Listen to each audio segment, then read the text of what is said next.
Man, for a few months now, I've been wanting, desiring, craving a world where I can see 2 hours of a movie where Wonder Woman doesn't suck ass. Man, it happened finally, guy. Yeah. 1984 destroyed my freaking nuts with its lameness. By that I mean both the year, which I was 2 years old, terrible twos guy, Yeah. and Wonder Woman 1984. Horrible movie. Trash. Ruined any love I had for the DC universe at that precise moment. But we were still holding out. Yeah. I think eventually you realized this is I mean, you didn't disagree that I was a mad turd. No, it's a turd. But I think I just didn't hate it as much. I think you lapsed more into the realization of it's kind of hateable a little bit. Yeah. But anyway, I get why the hate happens. Yeah, It's pretty you bad. better get it because I'm mad hating on It's a 1984. stinker. Yeah. But we're still holding out hope. I also got to retract my statement that I had in the video. Mm-hmm. Not that of the kid being hideous, the controversial opinion, but that of saying Aquaman was a worse movie. I think Aquaman was funner. Oh yeah, Aquaman's way fun. 1984 is easily the worst DCU movie Yeah, I agree. of all time. Yeah. Anyway, the point is, despite that swift kick to the nuts that it was, we were still holding out hope for Zack Snyder's Justice League, aka the Snyder Cut, aka the 1 million names, including derogatory ones that people have given it. Whatever you want to call it, it finally splashed onto the screen, Aquaman style, and we were there. Now, we had to hold out for a day to watch this. Yeah, guy. It got released at midnight, and I was like, I don't want to see it at midnight. I'm all sleepy and shit. The thing is, like, I know a lot of people hate on Zack Snyder, but we've never been Snyder haters. We're Snydites, in fact. Yeah, Snyders. Snyder's DCU is something we like, and that's not an argument we have to get into anymore. Just accept that we like it, and that's it. If you don't, then you'll probably disagree with us, and that's that. I'm not here to argue it or whatever. We made those videos. That's that. The point is, we liked Snyder's DCU, so we were excited to see what his fucking vision was, man, which it was taken away from us. And we should have been front and center to watch that shit. But yeah, for you it was a tired thing. For me, it was like the whole, I don't know, my computer imploded. Oh yeah, your shit imploded. So I spent a whole day trying to fix my shit and still not fixed. But we saw it a day late, and I have to admit, and I told you this, that I watched an hour of it basically, like 45 minutes of it, before you did. And I literally jerked off like 24/7. 24/7? You know, you only saw an hour. Yeah. I was just elated to see how different it was. Yeah. And there are some people out there that are like, it's the same thing. It's not. No, if you say that, you're willfully being ignorant. I'll say, when we saw BVS. We never did a review, but I have mentioned it. When we saw BVS, I was shocked how quickly it was different. Yeah. And that was only 30 minutes extra. Mm-hmm. This is, like, impressive how much was changed. See, that's the thing. And I'm not trying to contradict you here, but a lot of people don't... you do, so you'll agree with me. A lot of people don't understand how pivotal even a minute of change can be in a movie. A minute, 5 minutes, that's a lot of change in the movie that runs, say, an hour and a half. With Batman vs. Superman, I can understand why people didn't like the theatrical cut. It was not friendly to a viewing audience that was not aware of certain things. Yeah. I get that. It had pivotal shit cut out, too. Yeah, very pivotal character shit cut out. Oh my God. But that Ultimate Edition, it was, like you say, the minutes that they added made a world of difference, and it changed stuff. Here we have hours added to something. So there is no way you can tell me that it's the same thing, because it's not. You cannot like it, and that's fine. But you're telling me it's the same thing, I'm immediately discounting your fucking opinion as idiotic. Now, the reason why I mentioned that about BVS is because I said within the 5 minutes it was different in BVS. This, within the 5 minutes, it's shocking how much changes it is before it even gets into the meat of the movie. And I told you I had seen the first 45 minutes or part one of the movie, if you will. And I told you, dude, it was awesome what I saw. And the bulk of it was stuff we've already seen in some form or another, which is true, especially for that first hour.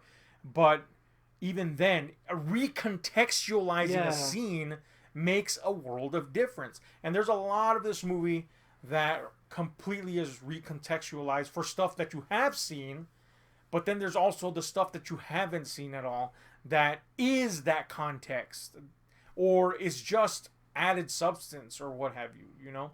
One of the biggest, and look, just to make this clear, we didn't even hate the theatrical version of Justice League.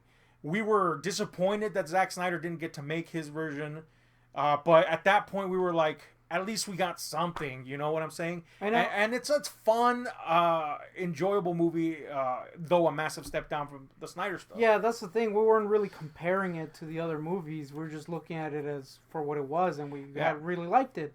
It was fun. We didn't do a follow. We did mention it on the thing. You didn't see it right after, but when we saw the fan cut.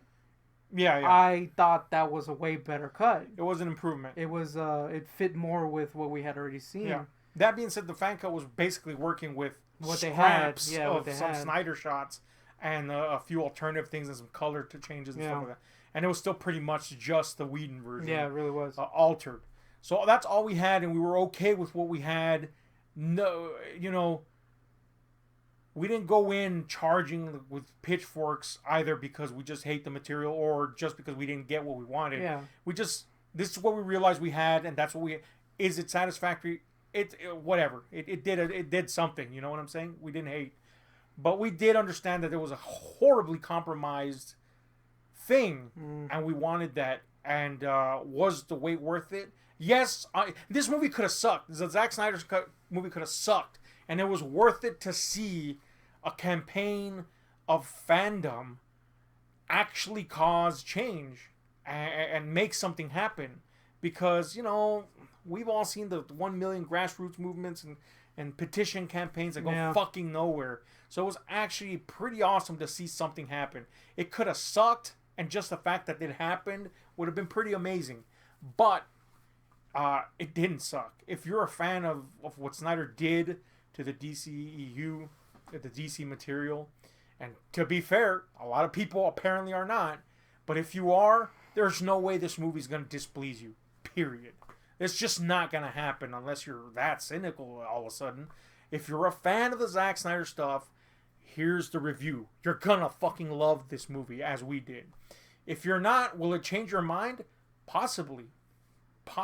Yeah. I've seen some people that had some really fucked up opinions about Snyder's vision before. But I think this movie, when you see the width and breadth of it, you begin, if you didn't know that already, you begin to understand why he did things a certain way.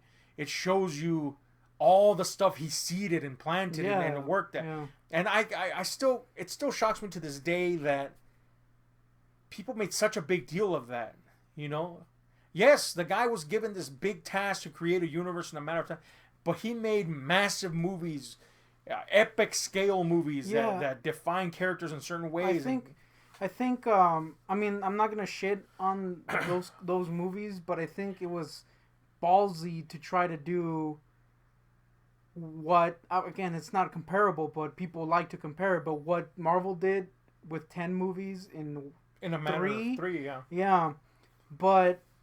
The thing is, and this is why I said it's not comparable. It's not comparable. They're completely different approaches to the material. That's another thing. The argument of, we don't know the characters.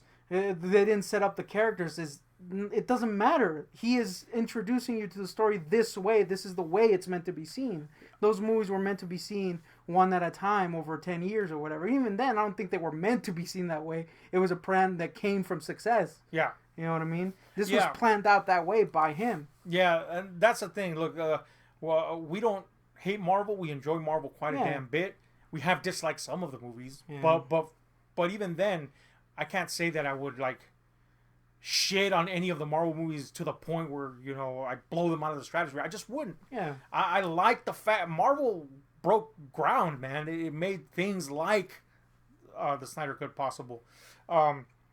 Love Marvel, what they do, but like you say, it's not comparable. That's a distinctive style, okay? And a lot of people do dislike what Snyder did based on that. Why would you want more of that? First of all, DC and DC Comics and Marvel comics have always been intrinsically different. Very different, yeah. Even in the days when how we know them now, they were different. Even then, they were different. Yeah. Sometimes they copied off of each other. Sometimes they didn't. But largely, through and through, historically, they've been vastly different companies. And at the end of the day, you can't say that there is a defining way to do it. Way to do a comic adaptation. Be that Marvel, be that an independent comic, be that DC. Because comics are inherently made to be remade. Yes. And I have never understood the complaints of a lot of people that say he doesn't understand. This is not my... How can you read comics and claim that as a complaint when comics constantly remake, reintroduce, reboot, retcon, rewrite, introduce new visions, new perspectives. There's entire different universes. Yeah, there's entire going on at the same time. Exactly, man. Marvel has its multiverse. DC has its multiverse. They've written entire histories out, and you know, and within the multiverse, there's the Elseworlds shit. Elseworlds. What if different authors are sometimes brought in just to make a story that's contained of a character, a version of that character, that from that author's point of view, and that's it. That's all. That's where it exists. Mm-hmm. But Zack Snyder does the same thing, and people piss on it. I just never understood that complaint. But I think the Snyder Cut legitimized what he... in my eyes, it's always been legitimate. Yeah. But for those that may have had problems with that or agreed with those opinions, this movie allows it to be impossible to ignore what he did and why. You know what I'm saying? It punctuates so much that was laid ground for along the way. You know, and it, you know, one thing that I think is more audience friendly about this movie is that unlike Man of Steel and unlike Batman versus Superman, the Ultimate Cut especially, is that it's not dependent on allegory as much. Yeah. You know, Man of Steel and Batman versus Superman are very dependent on a biblical allegory. Yeah. I know some people get up in arms, oh, you can't try to make all this stuff up. It's not made up. Listen to the creators. I think it's in there. I think, let me just interject before I forget this, and it's something I've been thinking about recently. I think that people have a thing against comic book movies being brought up to another level. They just want them to be dumb. Or they want to feel smart with fake non-dumbness. You know what I mean? Mm-hmm. Like, there can be something like a Winter Soldier, which is not a completely stupid action movie, but it's still simple enough for most people to get. You know what I mean? It doesn't have other shit that's tied to it that gives it another level if you look at it that way. It's just a simple action movie with certain things. I mean, I know that it was tied to the stuff that was going on in the U.S. at the time, but that's pretty much it. People don't like when you inject stuff that you have to look into these kind of movies. I don't understand why. I think you're partially correct. I think there's moments when they do, like the Batman trilogy from Nolan. I think people, I know people largely vibed with that, and he did introduce a completely new element to the idea of making a comic book movie, because it was mostly a crime trilogy. Now, I will say that when he injected more real world parallels into it with Dark Knight Rises, some people had an adverse effect to that, a reaction to that. But it was largely an accepted trilogy, or beloved trilogy, I should say. Like you cited, the Winter Soldier. It's still a comic book movie at its roots. Yeah, I think for those two, you can ignore that other part. Yeah. You know what I mean? If you take that out of, especially BVS, you're kind of missing a whole layer of the movie that gives it so much of the weight that it has. So, at the risk, what I'm trying to avoid is insinuating that this is high art or No, something. no, That's yeah, not what yeah, we're saying. yeah. What we're saying But is, it's meant to be taken in that way. yes, exactly. Yeah. What we're saying is that as far as Man of Steel and BVS, especially BVS, the allegory is essential. It's part of it, yes. To what is going on in the screen. And on some levels, it's very simple. Visually, we have a godlike man born, to born on Earth, basically, quote unquote, born on Earth, that is at odds, has this 40 years in the wilderness, as you will, with himself as to what he will potentially be, and then decides to become that. This whole savior thing, the Messiah thing, it's all there. And then with BVS, yeah, that just completely comes out, directly from him being having a spear at his side to the sun. I'm sorry, Doomsday being its own allegorical thing. Yes, it's not the Doomsday of the comics, but it means something. It represents something in this larger thing. So the allegory is essential to those things. Yeah. And yes, and in that regard, I completely agree with you. There's some people that have very vocally protested against that. That was my favorite thing about those movies, to be honest with you. I think it gave a lot to those characters. I think even if I were to not like Batman vs Superman or Man of Steel, I would be like, that's an interesting way to do this. Exactly. It's a very interesting layer to add to something that is based on a freaking drawings on a page. You know what I mean? Mm-hmm. To make it kind of more than what it is. Yeah, and it's been done before. Is the thing. Yeah, that's the thing. Kingdom Come, one of the biggest, most famous, and beloved series of all time. This is a thing that I mentioned. When we watched it, it's I don't understand why there's so many people that push against that biblical allegory when it's been a theme in DC Comics, especially recently. Yeah. I mean, at the time when these movies came out, I don't know if it's still going on, but they were doing the Injustice Gods Among Us, which dealt with the God thing. That's all. Yeah, going back to Kingdom Come, Superman Earth 1 is literally just Man of Steel. Yeah. There's definitely, I mean, why even say it that way? There is no way to deny that Zack Snyder took influence, and who his writers and stuff took influence from material. It's up there on the screen, which, by the way, brings up a whole other thing. He doesn't understand the comics. He doesn't get, like you said, Man of Steel is literally a comic that you can read that happened years before, written by someone that's beloved. It's not called Man of Steel. There's different characters instead of Zod, but it's basically the same fucking story. But yes, as far as those two movies, the biblical allegory is what tied them together. It's very present, it's very visual, and it's what makes the entire thing jibe. Gods Among Men was a theme there. That still remains, the Gods Amongst Men theme still remains here in Justice League, but it does unbuckle itself from the strict biblical allegory element, which allows the general audience to view it a little bit more. It's a lot more audience friendly, is what I'll say. I agree. So, but it still needs Man of Steel and Batman vs Superman to make story sense, which is great. That's exactly what you want. You want a payoff that doesn't ignore the other stuff. Yeah. And that, I think, was the big problem with the theatrical version. It just kind of ignored that stuff. Yeah. And just made it an action movie. Fine, palatable, yes, we thought so, but it did ignore that stuff. This doesn't ignore that stuff.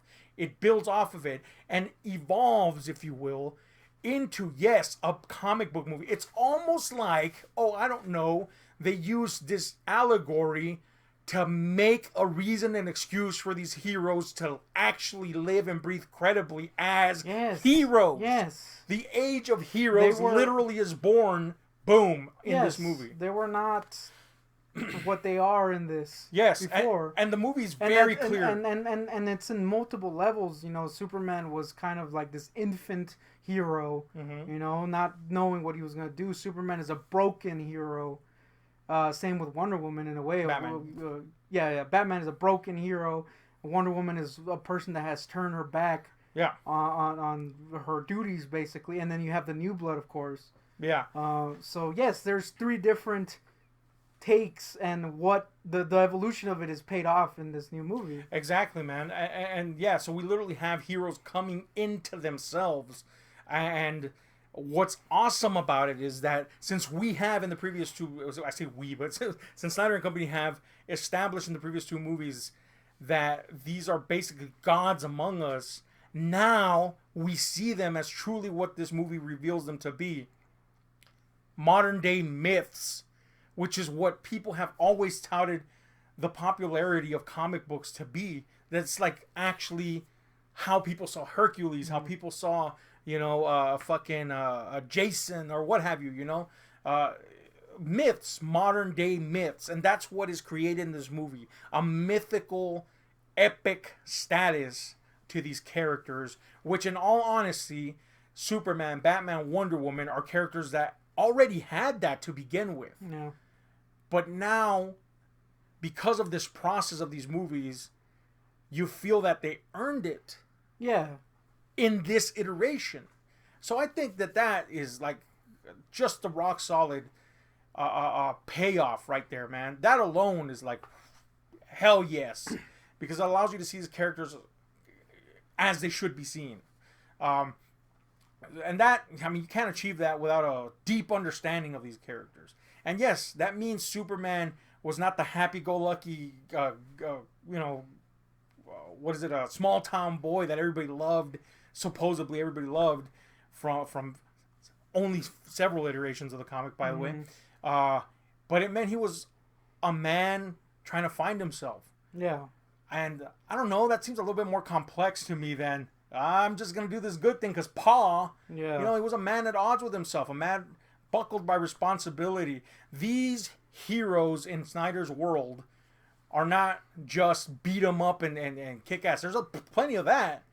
But these heroes are buckled down by problems of the mind, of the soul, of morality, of justice, or the possibility of diverting from that path, and therein lies the danger. It's the Watchmen approach to heroes. Yeah, exactly, man. You could call it Watchmen Light if you want. And I think that's fucking cool, man. It does add a sense of gravitas that is very different to the MCU universe. So it's an alternative to that formula if you want that. If you want the more comic booky stuff, yeah, there's the MCU. It's always going to be there, or, it's already there, what we have.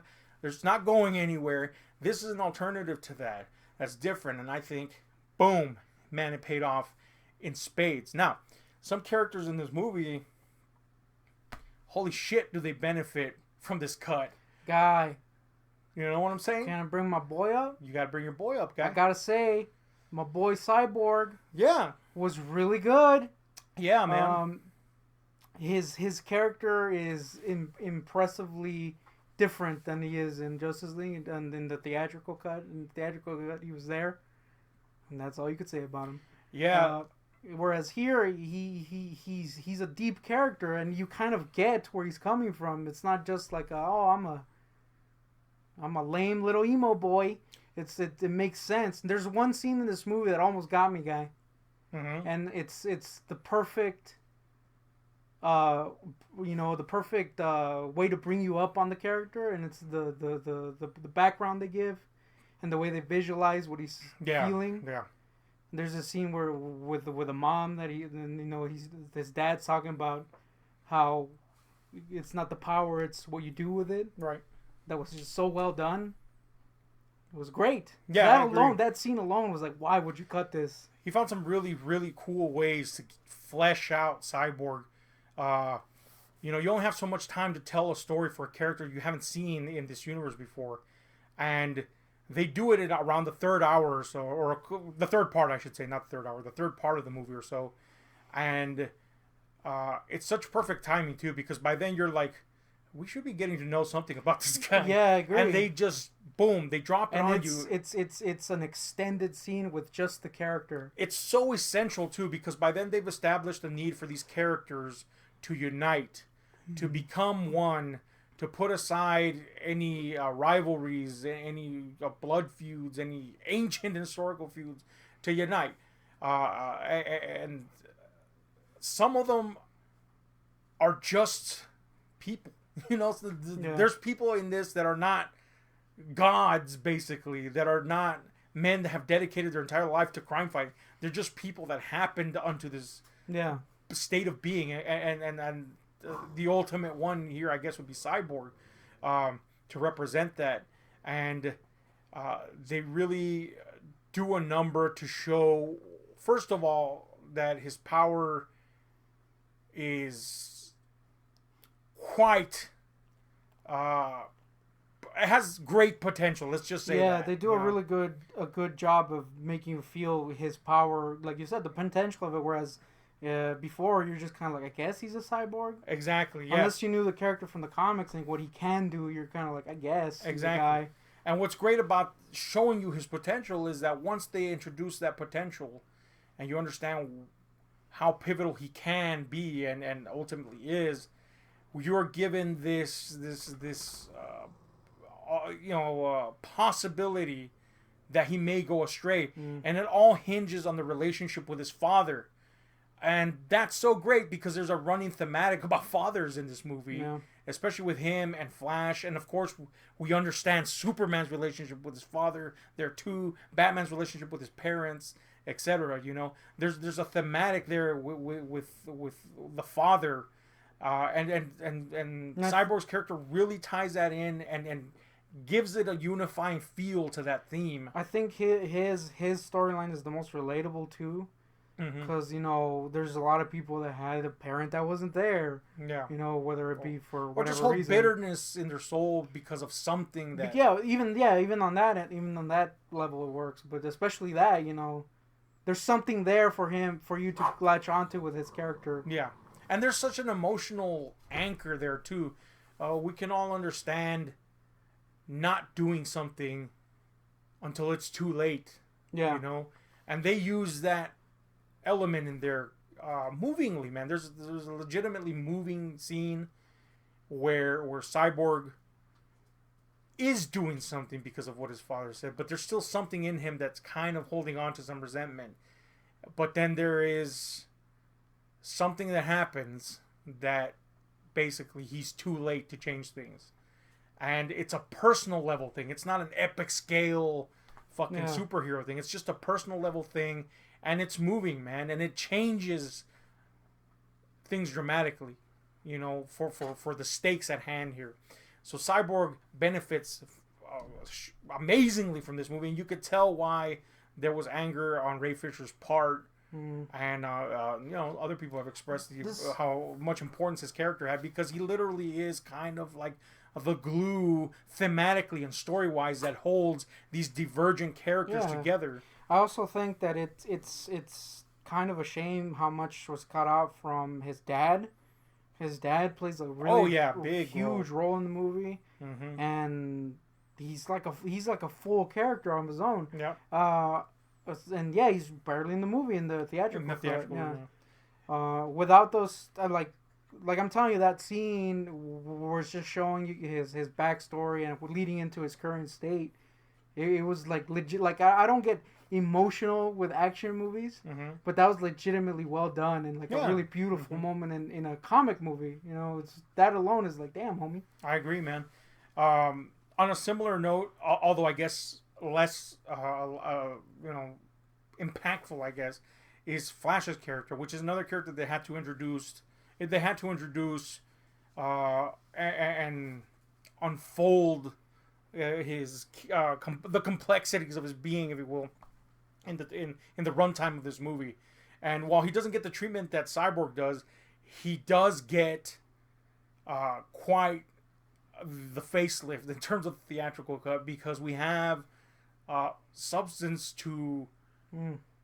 He technically he's kind of the simplest character. He really is. He's the audience in. Yeah, he's a little comic relief type of guy, I guess. It's very obvious, I think, that the approach for his character was just a setup to his own movie. Exactly, yeah. Because he's I think the least fleshed. Oh, you know what?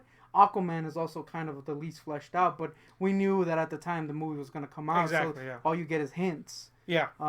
But yeah, I agree. But I think that they do a really good job of setting up what you need to know. They do, man. I know some people were like, "Oh, what's her name? Iris Yeah, Iris West. Yeah. You know, the character of Iris West is introduced here. It was cut out from the theatrical. We understand why someone like Joss Whedon would cut that out if they're trying to make a 2-hour movie that you know is more focused on the action. I get it. I get why they cut it out. But seeing how this movie, like I said previously, this movie allows you to see how Snyder works. He's setting stuff up. He's putting things in place. And in terms of Iris West, that's you know, a piece put on the playing board. But it informs Flash's character more than anything. That scene informs his character, informs his integrity, despite being kind of this flippant kid. That's the thing. There's scenes in this movie that I could see people discarding as useless or pointless, but that's exactly what they do. Yeah, they give you an insight to how they are as people, exactly, as the character, and that's exactly what that scene is. Yeah, that scene is pivotal, and then he too has a relationship with his father, who is incarcerated and wants better things for him, and again, we get less of that interaction than we do with Cyborg and his father, but it's a different kind of relationship. Also. Yeah, exactly, and it's pretty fucking satisfying the way it's resolved in the movie too. So Flash gets something there, and like you say, yeah, if you're familiar with the comics, you know what's going on. You know what they're setting up, there's, and you know. There's even towards the end a scene that hints at the thought that leads to Flashpoint. You know, which is very interesting. Because you know that's what he's trying to put across. Exactly. Yeah. So that's really cool on that end. We also have, of course, Aquaman, who, like you say, is probably the least developed of the characters, but there was a reason for that, obviously. And he is, by nature, an aloof person anyway. So it fits. You know, it fits in terms of that. But we also get a lot of substance in regards to all our mainstay characters, Superman, Wonder Woman, and Batman. And a lot of that stuff is like, you know, passing in dialogue sometimes. And then it allows you to flesh out things that either you had already suspected or just come out of the woodworks in a cool way. So they as well, not to insinuate that they don't get fleshed out as well, they definitely do. But I think the champion of flesh the fuck out here is Steppenwolf. Which in the theatrical cut was just big bad guy doing stuff with the fucking axe. You know, Steppenwolf. The stuff they mention, you know, and not set up, but you know, the past that they mention with him and Darkseid is just super interesting, and the reason why he's doing stuff. You know, it's not just I'm a bad guy that needs these boxes to put them together. Yeah, the way it was treated he was treated especially, and generally the thrust of the menace was treated in the theatrical cut was, if things come together, bad happens. Yeah, this guy's gonna make that happen. The end. You know, that's how it was in the theatrical version. In this one, there's motivation behind it, and there's gray areas to Steppenwolf. We see that he's rabidly loyal to Darkseid, a character that was not even mentioned in the theatrical cut, though, you know, of course, if you're familiar with comics, you understood the implications of what you was seeing in BVS and what that could mean, but general audiences don't know that shit, so I understand the frustration with that. But here, you know who Darkseid is, and you feel his menace, and the mere fact that you only get glimpses of him and suggestions of what could be and what might happen makes him all the more menacing. And to see that Steppenwolf is but a lackey makes that all the more impressive. But Steppenwolf himself is seen as kind of like this troubled character, man, who shared a past betrayal with against Darkseid. But, you know, just to show how fucking badass Darkseid is, this motherfucker's willing to make it up. Yeah. Begging to make it up. He's been taking over worlds for Conquering worlds. Yeah. Has to fulfill, what is it, 100,000 worlds? I forgot something like that. Has to fulfill the conquest of thousands upon thousands of worlds. Before he even looks at him. Before he looks upon him. If that doesn't tell you that Darkseid guy's pretty cool, I don't know what does. But it also informs Steppenwolf's character so much, you know. And his pursuit of the boxes is given substance. the mythos behind the boxes are giving much more heft here. In fact, that's kind of adds to the texture of this being a mythological epic style movie, because it does feel like an old Grecian tale at one point, you know, just with these weird overtures of comic booky sci-fi-ness almost. So yeah, Steppenwolf, when he steps into the scene, you clearly understand his motivations. You clearly understand what he's pursuing and why. And it just all feels so much more relevant because of that. And he is an interesting character. Yeah. You know, the threat of Darkseid is an interesting, looming sword of Damocles. You know, that is used pretty fucking well at the end, considering that Darkseid was not meant to be paid off in this movie. Yeah. You could feel his footprint is all due to the character work put onto Steppenwolf. And that's awesome. That's what you want in a fucking bad guy of that caliber. You know what I'm saying? Big, bad, swinging axe guy. Yeah, it only goes so far. Yeah. So here they give you that other stuff. And he's like genuine. I mean, I don't want to say scary because I'm scared of him, but as a presence, he's freaking intimidating. The action scenes with him are so much better in this. Oh yeah. You know, and then I thought the freaking Amazon mother box scene was cool in the original, but this is like, damn, homie. Yeah. It's so much better. Yeah, all the Amazon stuff was fucking badass in this, by the way. And going back to Wonder Woman, and you know, again, she as well benefits from a bit more of a character stuff. But I think the biggest benefit post 1984 is that we get the badass Wonder Woman back. Yeah. And fuck, she's badass. I think that's like one of the earliest examples in the movie of just seeing how much of a difference a director makes, like the intention that was put there in the bank scene early on, which is one of the earliest scenes in both movies. It's cut so differently. The way she does things is completely different, and it instantly gives you a hold of what she can do. You know, they show her super speed in this, which was not in the original. It's just super cool. Just a cool look, you know? Yeah. Don't underestimate the power of cool. That's another thing. A lot of people bitch about, like, say, Zack Snyder using slow-mo.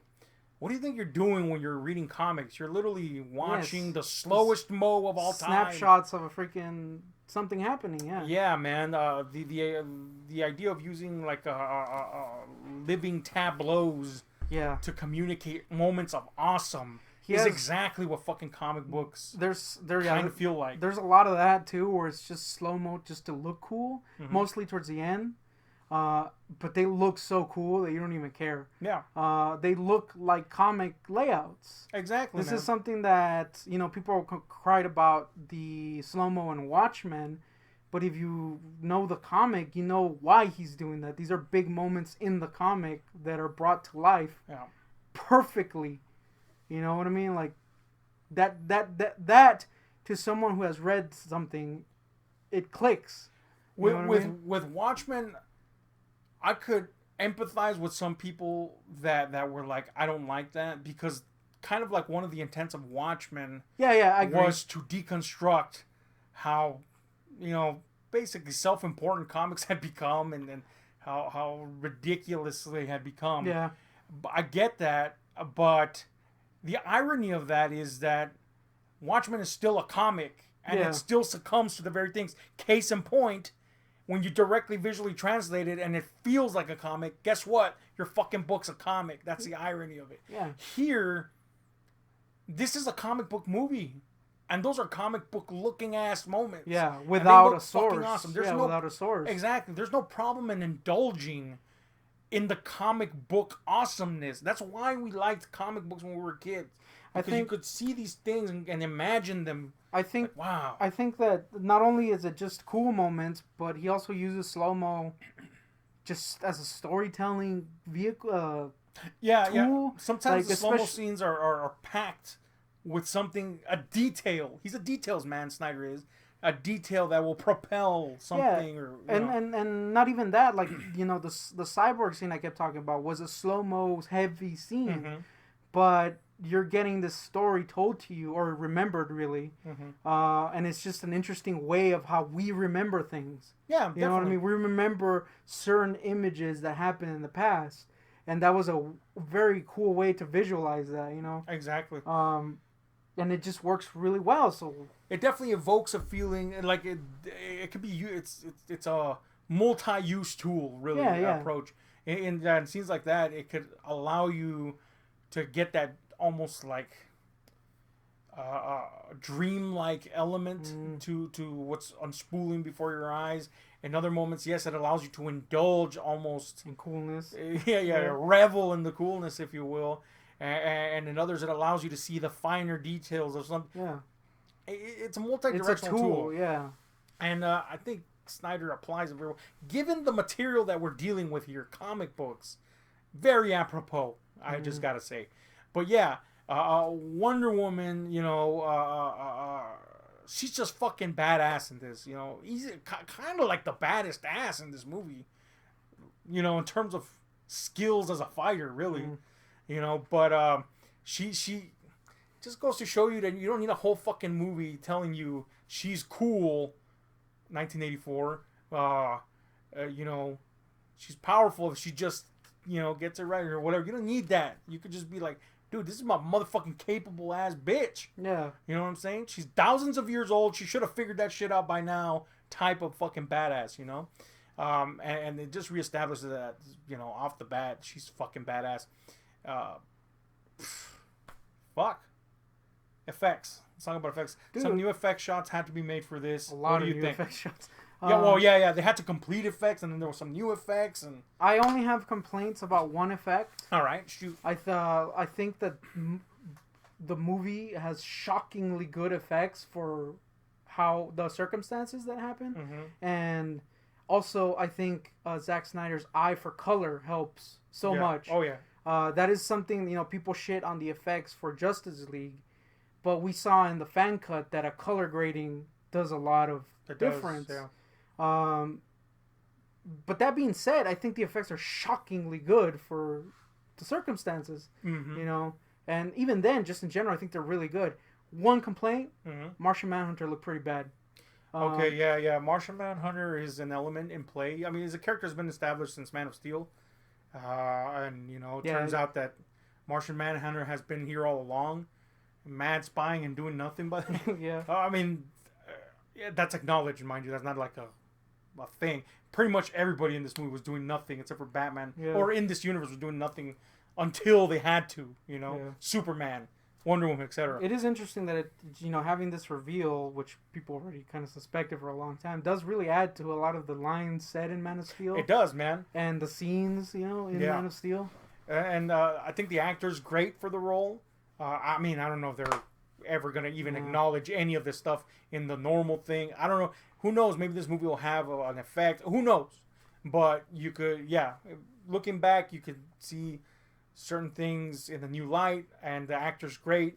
Them face effects, he was a weird looking Martian Manhunter. I also believe that he shouldn't have called himself Martian Manhunter. I wasn't gonna bring that up, but yeah, I agree. That's hella corny, but it is what it is. I think strictly as an effect, I wasn't gonna mention that, but yes, I agree. It's super corny. I think strictly as an effect, he's the least polished. I think maybe he wasn't gonna be in it, and there was a last minute addition. Maybe he kind of looks like what a TV version of him would he look really like. does, and he doesn't fit into the look, the quality of the rest of the effects. So I don't know if this was just a priority thing, like we gotta make these look good, or maybe he wasn't meant to be in this cut originally. But yeah, his effects are pretty weak. Especially when he reveals himself, there's just kind of like a gumminess to his cape and everything. It's the one bad effect, I think. I'll agree and with it's that. passable. It's not horrid. It's just compared to the rest of it. Yeah, it's not. Well, yeah, it is the effect. I'm more complaining about the look of the character. Yeah, he just doesn't look. He doesn't, like you say, doesn't gel with the way everything else looks in this universe. Design wise, he's more the modern, or the modern Martian Manhunter, and It's not an amazing design. It's not an amazing design, and the effects are a little. Again, they're not bad by any means. No. They're just kind of incongruous with what the rest of the look. So they kind of stand out. I do have one effect complaint, and it's a minor one, and maybe you didn't even notice it, but I definitely noticed it both times that I saw it. It's in the first 45 minutes. Mm-hmm. That's a hint. And it had nothing to do with people. That's a hint. Got any ideas? No? Can't think of it. Mad Horsey guy. Was there a horse? When they're on Themyscira, and the Amazons are moving the mother box away from Steppenwolf. Yeah. Great scene, by the way. Fucking awesome cool. Scene. But when we first see when the box is first handed off to Amazons on horseback, and they ride away. I think it's that scene, or I think maybe when the Queen rides away. The point is, there's this ride away shot with two of them.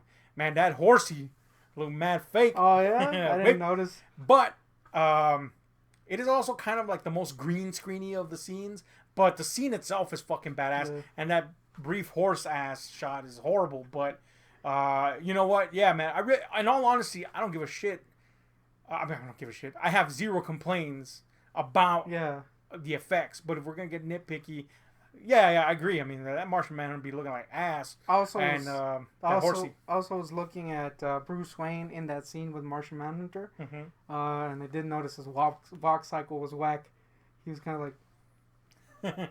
And one thing that I noticed in the original one, the original cut, that was actually better in this, again, because of lighting, was in the scene when they get into the carrier and they're flying away.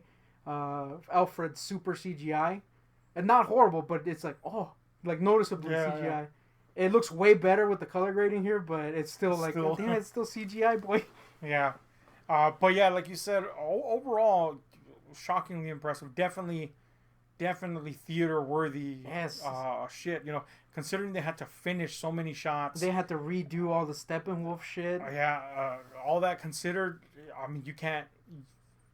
This never feels like a step under what a theatrical movie should be. So they achieved that across the board. I did have fear a little bit of how Darkseid and Steppenwolf were gonna look once the movie in action because again they're CGI characters, but CGI just looks by nature unnatural. It helps that they're unnatural, obviously themselves, but they look fucking badass. You know what I'm saying? Super cool. Darkseid is fucking awesome looking. Desaad is fucking badass. And Steppenwolf himself, kind of cute, I gotta admit. Dude, when he takes his little armor off, it was like, woo! When Desaad is like basically telling him like, bitch. Yeah. And he's like, bow down.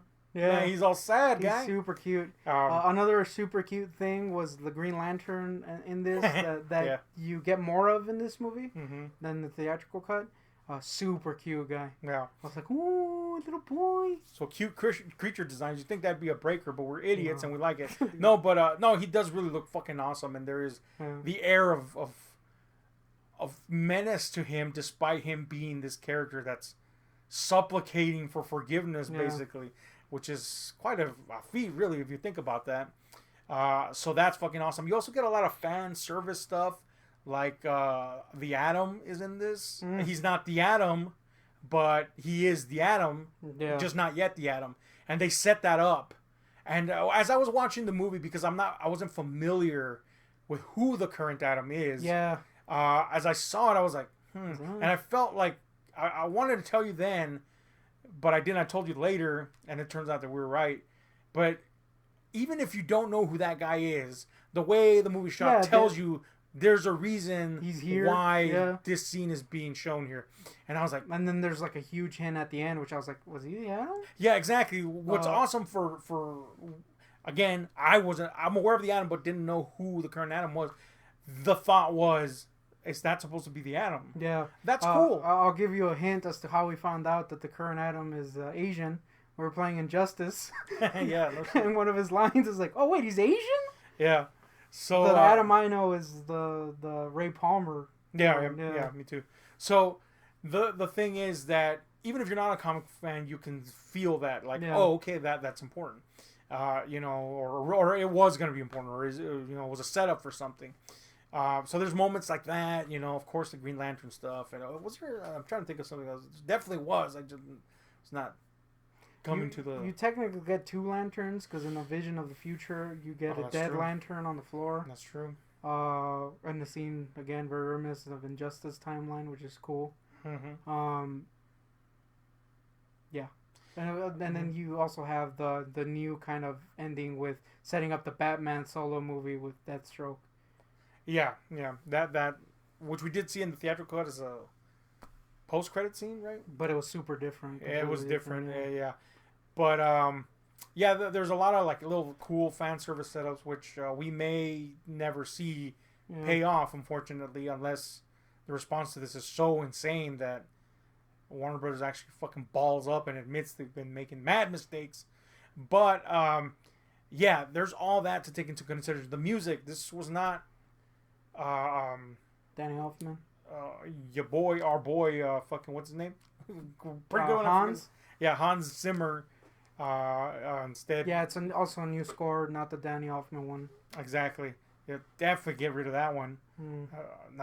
It was just. It was fine. It was fine, just generic, a thing, whatever. But the score is fucking badass. It's really cool. I'm not gonna lie. Yesterday I was trying to get some screenshots of it. Turns out they're blocked on any kind of screenshotting software, so that sucks. But I was just going through the scenes and that soundtrack's badass, man. Yeah, it's a really solid soundtrack, and it's hard to live up to Hans, my boy Hans. Hans Zimmer. I say like I know him. Hans Zimmer is a fucking legend, man. Minted classic. Some of the greatest scores, man. Remember when they tried to fight against the Hans Zimmer being great because he did? I forgot what it was. Some shitty movie. The thing is, man, that it's hard to touch a legend like that, and they do callbacks and then make use of his work. Well, it also helps that the person, Junkie XL, which did the soundtrack for BVS with Hans. Yeah. Mole Man, unfortunately. Yeah, Hans Mole Man did the soundtrack for this. And the callbacks are perfectly done. Yeah, they come in so well, man. Because the soundtrack's so good, you almost feel ashamed that you also kind of want the Hans in there. And then he brings in the Hans, and you're like, fuck, this guy just knows. Especially, and this was also the case in Batman vs. Superman, especially the Superman themes that are brought in are like, oh, my asshole. Jerkworthy, if you will. You also get a lot of remixes for the Wonder Woman theme, which don't suck ass like the Wonder Woman 84 ones, which, by the way, was Hans. But anything 84 touch was ass. But the point is, this score... epic, man. It's great score. Definitely want to listen to on its own. The standout for me was the scene at the end, the big action scene. The score is just perfect during all that shit. All the cool parts. You're like, my balls are being tickled. Yeah, and there is, by the way, lots of moments in this movie that if you're a fan of Snyder's vision or just DC Comics, will make your butthole bucker. There's a line in here of dialogue that made my anus just contract, and it basically had to do with the implications of Superman's presence and power. I thought I was alone. But yeah, dude, that shit. It's rad. Lots of cool. There's a lot of scenes in this, and that's the perfect example of that, where people are just talking, but it's cool. For some reason, that's the perfect example of that. They're just talking and posing theories as to what these things are, and just the way they phrase things, and what he's going for, and you're like, damn, homie, my asshole. Yeah. So even the dialogue stuff is like riveting weirdly. Now, if you haven't seen this movie, you may know that this was supposed to be part 1 of 3, basically, of massive scale Justice League movie series, basically. And I know some people called bullshit on that. Like, oh, he's just saying that to get a job. Nope, it's pretty obvious. Just part 1 of something. The threat of Darkseid is left lingering and looming. This is Steppenwolf's movie through and through. That remains. But what changes is the fact that we understand the threat of Darkseid. And it's fucking present, like I said before. It's there. It's a thing to fear. And they could...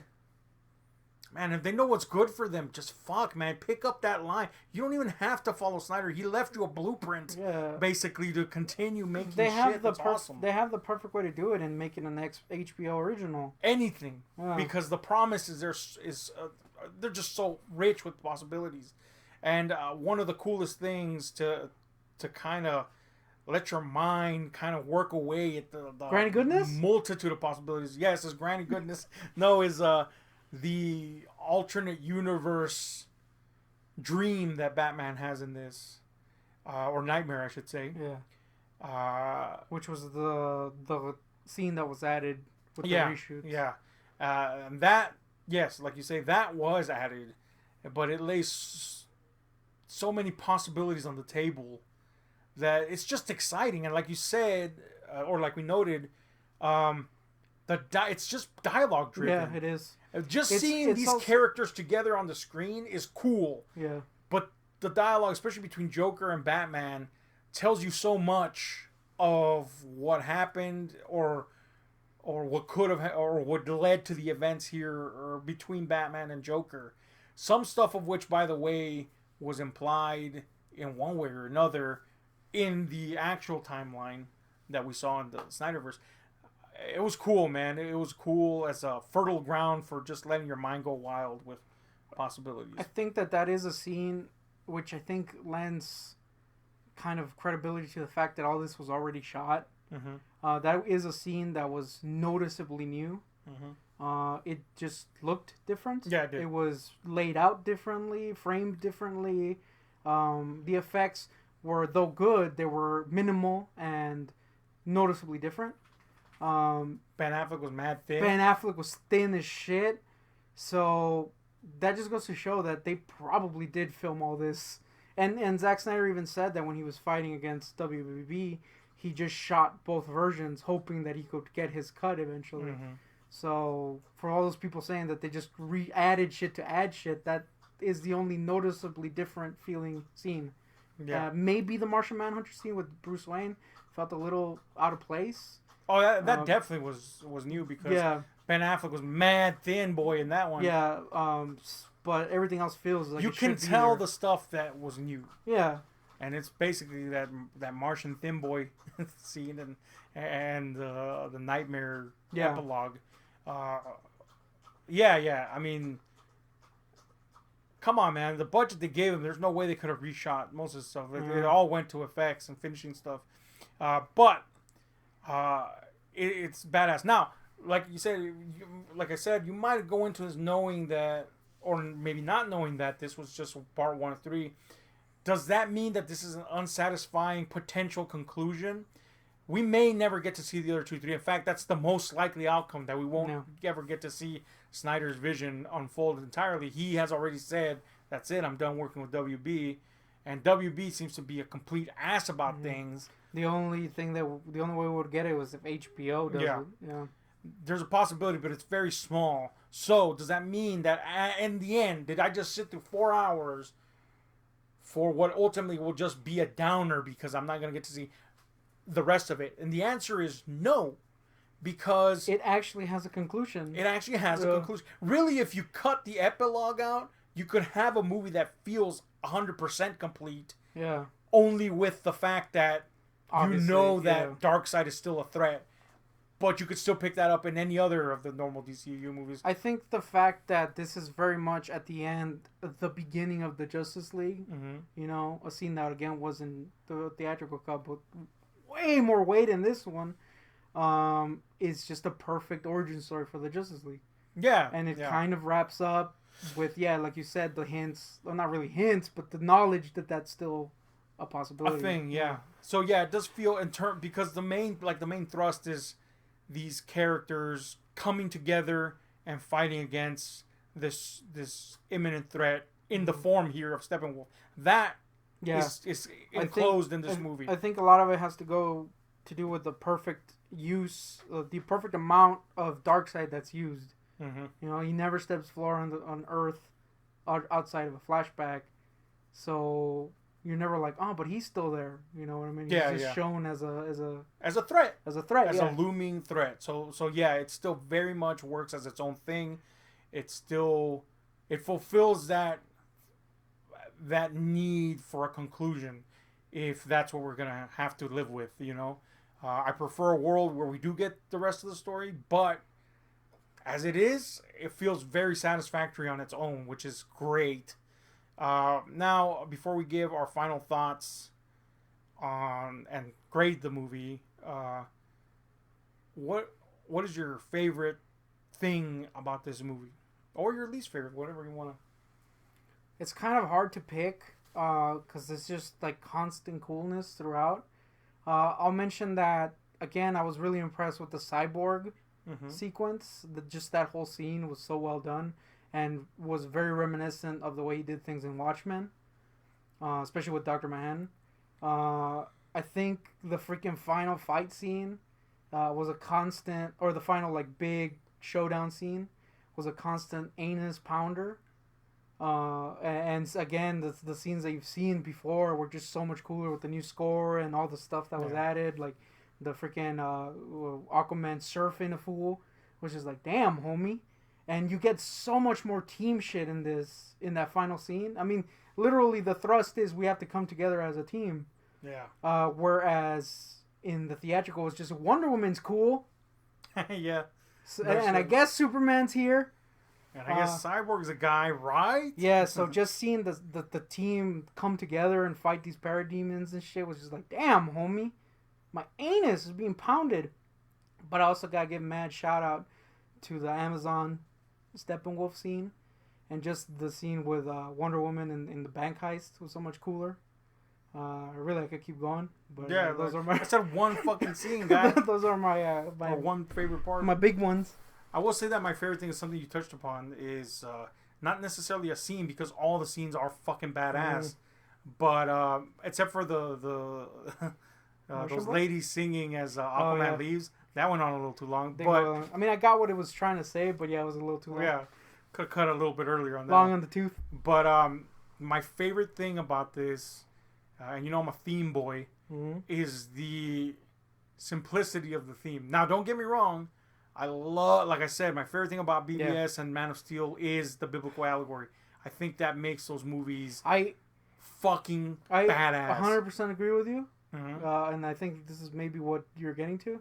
I feel like this one feels unchained from that. It's just kind of like a free thing, and it's doing its own thing. It feels like it's moved on from that, but it's a perfect change in tone in what it's trying to do. Yeah. So it doesn't feel like it just dropped it, which is something you touched on earlier. Yeah. It felt like it broke out from what it already set up, and this is just the future, basically. Yeah. Essentially, it used this biblical allegory to springboard from the constraints of that into something truly mythical. Yes. Which is like, what I had mentioned. But what I'm getting at is the simplicity of the theme here is my absolute favorite thing, and it's the fact that unity is essential. Yeah. And there's kind of like an irony to it too, because unity in this movie means the threat that's lingering. But the Mother Boxes come together, they form the unity, and the thematic is that these characters that live on this earth must unite to defeat this other type of unity, this otherness that is at the will of something dark. It's very much the same theme that Shin Godzilla had. Yeah. With its horrifying ending also. Yeah. Like, oh God, no. Yeah. It is a very simple theme, but it works really well, and it also works in that the Steppenwolf, someone who was shunned from his people, ends up losing because he's alone. Yeah, absolutely, man. And the simplicity of the theme is so clear that scenes like that, they pop out at you. I get some people not jibing or understanding the biblical allegory. I say understanding, but it's essential to the film. So kind of understanding. I don't want to sound like one of those guys. Oh, you don't get it. That's not what I mean. I'm saying that people don't fucking chat about the Bible nowadays. Yeah. You know what I'm saying? So I get that, but in this one, the theme is so simple that you can't help but notice all the finer details if you're a general audience member. And I think for general audience members, that's very important. But also for us, who did like that other stuff that was a little bit more, ingrained with other elements. For us, it feels like release. Yeah, exactly. It feels orgasmic. That's exactly what I was trying to say earlier, where I was saying that it breaks out from that what I was trying to do. I just couldn't phrase it properly. But yes, you're right. It feels released from its freaking chains that it had before. Mind you, storytelling chains that work well and were used well. Yeah. The release is which is why we use the word orgasmic. Yeah. The release feels like a payoff. Yes, it feels exactly. like you invested. Boom, here's your thing. Yeah. And by the way, that boom, here's your thing doesn't mean just fucking people fighting. No, it means boom, here's your thing. Story, building elements, boom, boom, boom, and then on top of it, it's a payoff within a payoff. Yeah. And that's my favorite thing about it. I love how well that theme works throughout because it feeds everything that happens and it just becomes this whirlwind of awesome because of it. I think I think a common criticism I've heard is that it's overly long. I disagree. I disagree. We paused the movie at 2 hours and something minutes, and you cannot imagine my elation when I realized we still had 2 hours to go. Yeah. Because we were watching the movie, and I don't mean this in a oh come on, get it over with. I have a fucking sense of time, so I know that time is fast. Yeah, it's been so I'm like, a while. As we were watching it, I was like, oh no, are we getting close to the end? That would have been disappointing if it ended at the 2 hour mark. But it felt like I had been watching it for 4 hours. Not in the my time has been wasted with, but like I was like, I've been sitting here for a long time. My ass feels it. Yeah. We had to pee like several times. Yeah. We gotta pee, and you pause it. And I'm like, fuck yes. There's still 2 hours. Fuck yes, man. Yeah. I get to sit for 2 hours of awesomeness. Let's. I'm just gonna say it this way. This movie is 4 hours long, and I think the movie with the worst pacing is the original one, the theatrical version. When I saw that a second time, after we saw the fan cut, I was like, this feels weird. It's not bad, mind you. I still don't hate it, but it just feels off. There's something off about it. Yeah, because there's so very clearly things missing. Yeah, and it's just kind of going from scene to scene to scene to scene. In all honesty, I gotta say, well, maybe not on a personal life level, but I think Joss Whedon did the best that he could with it. Yeah. Now he might be a fucking asshole apparently, which is a shame, but I think he did the best that he could with what the studio wanted, which was stupid. That's the thing. We know that it was kind of his way of getting Batgirl, because that's the movie he wanted to make. So maybe he was just like, I'm just gonna power through this turd. Yeah, and whatever. It's an action superhero movie. The end. It's nothing of substance. It's still but it feels weird. Exactly. In that regard. Yeah. The weird pace issues are like, this is bizarre, and it's a 2 hour movie. Yeah. This is a 4 hour movie, and I was like, I don't want to cut anything out of this shit. Yeah. I do think that if you're looking at it as a event that's happening, at the same time, you could see some maybe pacing stuff, because it takes long periods of time, and I think the fact that they divided them into chapters helps to alleviate that a little. But there is long periods of time you're spending with one person, especially the cyborg scene. The cyborg scene is like a 30-minute scene that you're just with them. The Amazon scene is like a 30-minute scene with them. So as you see the events, it feels like it's kind of drawn out a little, but that's only because there's so much happening. It's not empty shit that's on the screen for 4 hours. It's stuff that's important for 4 hours, and it all feels like it should be there. Yeah, that's the thing. You could lose, except the Martian Manhunter thing. I guess. You could lose the attention of someone if you linger, or maybe even direction. I should say this: the direction of a film can be lost if you linger too much on one moment without updating people on another one. That's what I was trying to get However, at, the film does a pretty good job. Now, I can see some people being like, "What the fuck? Oh, I forgot about that," or why am I not getting it? I could see that.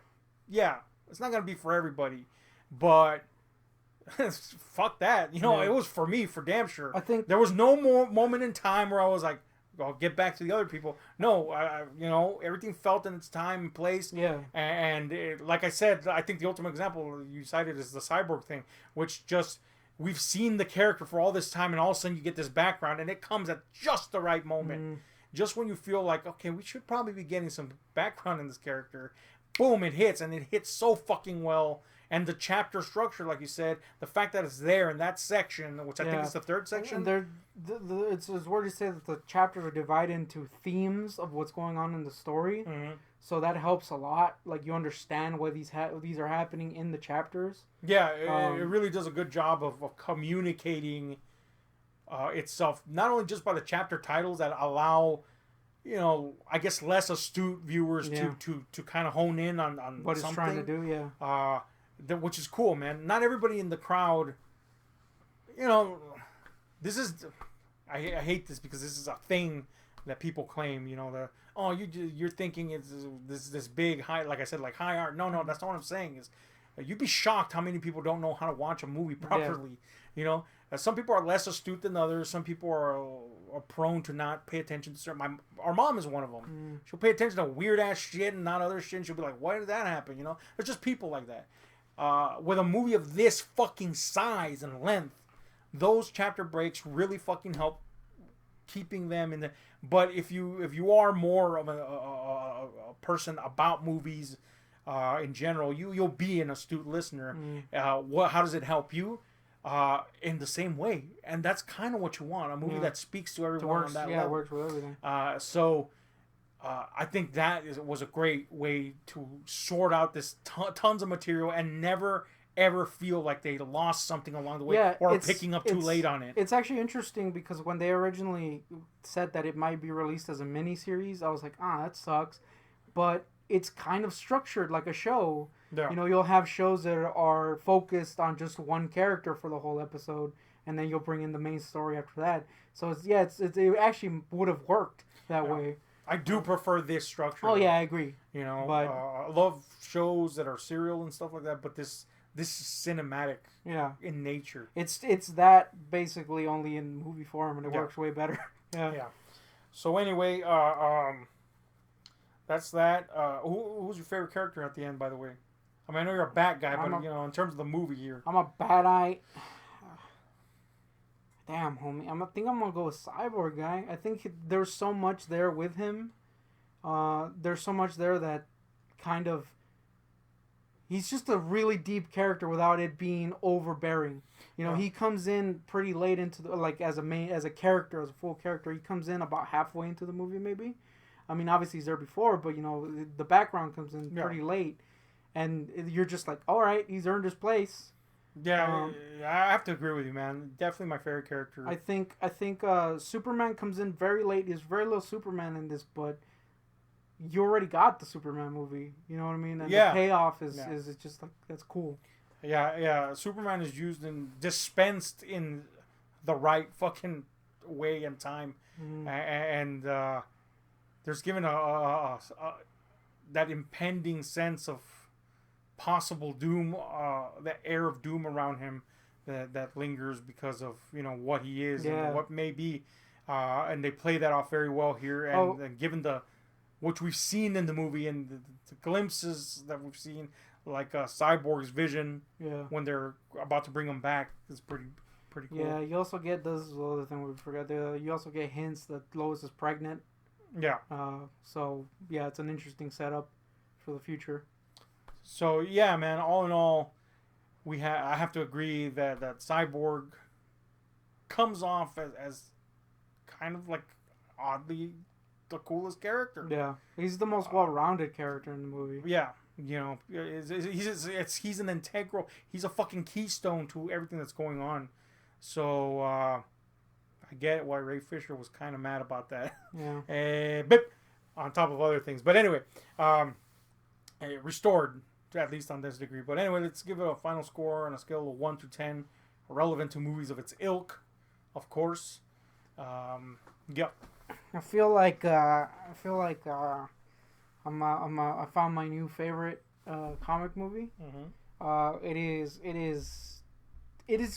and this is what he said. This is perfectly made for fans of his style. You know what I mean? It doesn't try to be something it's not, like the original Justice League. It's perfect. It's comfortable in what it's doing, and it's just it can elicit ass tingles with dialogue, guy, and the action scenes are just as good.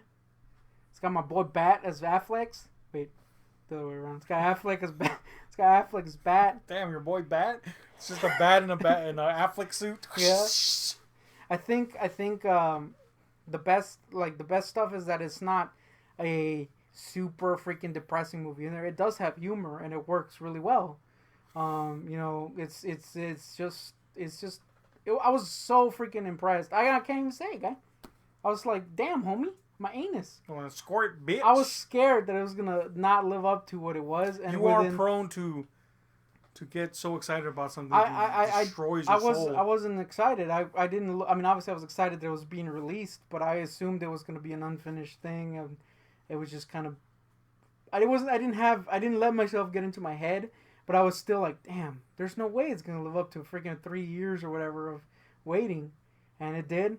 Within the first 5 minutes, I was like, yeah, my anus is never going to recover. Mm-hmm. So I'm going to give it like a mad 10, guy. Again, compared to movies of its ilk. Yeah. I have many a time mentioned that I've long ago shed the burden of anticipation ruining things. I learned my lessons long ago. But with this movie, I allowed myself to get excited and to anticipate and to hope and to dream, if you will. Why? Why would I do that to myself after learning my lessons so long ago? And the answer was simply because I felt that this was a thing that would never happen again. And so I allowed myself to get excited because if it did disappoint, what did I have to lose? It wasn't meant to chances be. Of us seeing, it wasn't meant to happen. Yeah, the chances of us seeing the other two movies are fucking slim even now. But despite allowing myself to get excited, this movie did not disappoint. Now, yeah, like I said, we like Zack Snyder quite a fucking bit, actually. So that's a thing, you know.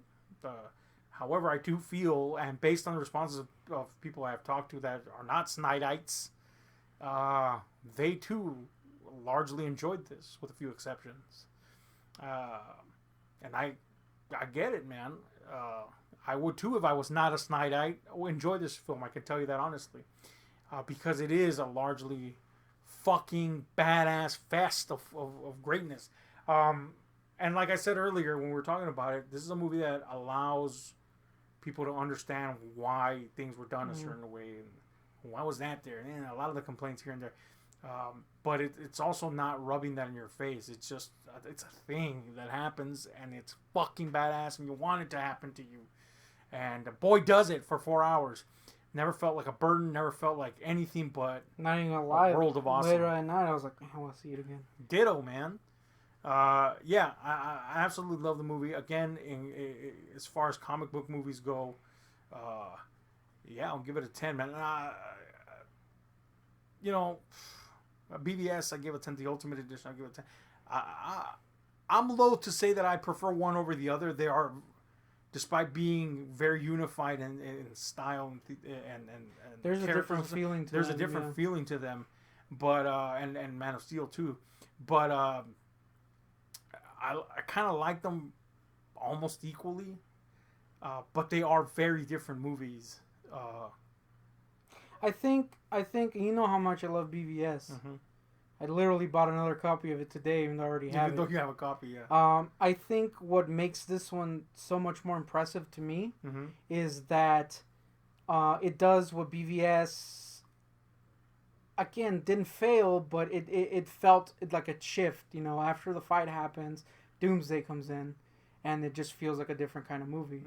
There is kind of a shift in villain kind of motivation, which, by the way, people are crying about, but it felt natural. You know what I mean? It didn't feel like a shift in what's happening. It all felt like it should be right where it is, which, again, the theatrical cut of BVS struggled hard, and the Ultimate is really great, but there is still kind of that shift feeling, which is cool. But, you know, I can see people being like, oh, why is Doomsday here? Even though I don't feel that. Yeah, and again, the Doomsday thing is like, because the allegory, that's why. Yeah. Also because this thing is getting set up.